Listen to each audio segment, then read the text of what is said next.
Bonjour à tous, à toutes et aux autres. Aujourd'hui, une vidéo légère pour les vacances, une vidéo de sexo.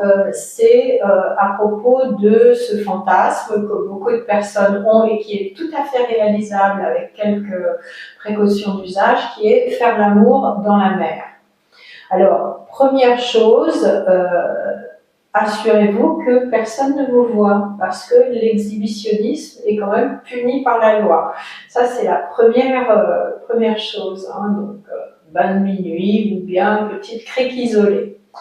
Deuxième chose, super importante, avant de rentrer dans l'eau, il faut mettre en abondance sur toutes les parties intimes, que ce soit les aubergines ou les abricots, et là j'utilise des mots un petit peu similaires parce que les moteurs, les robots senseurs sinon me dézinguent. Donc mettez du lubrifiant à la silicone. C'est le seul lubrifiant qui n'est pas qui reste dans l'eau, et il faut en mettre en abondance, aussi bien sur l'aubergine que sur l'abricot, et aussi en interne.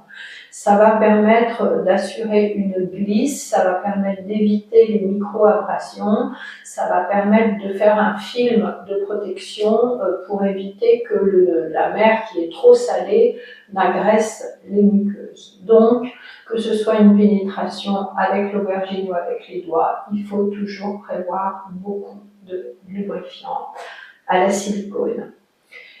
Et troisième précaution, une fois que vous sortez de l'eau, il faut se rincer très rapidement, c'est-à-dire soit accéder à une douche, soit avoir une bouteille d'eau minérale pour vraiment rincer tous les résidus d'eau salée qui ne conviennent pas aux muqueuses. Donc voilà.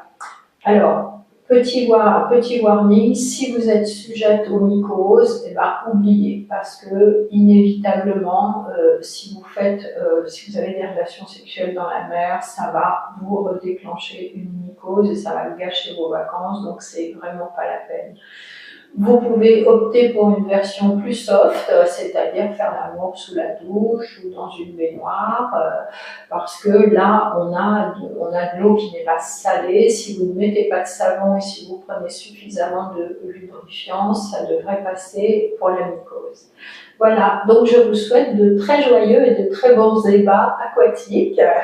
Et si vous avez aimé cette vidéo, n'hésitez pas à liker, commenter, partager, et je vous souhaite de très bonnes vacances.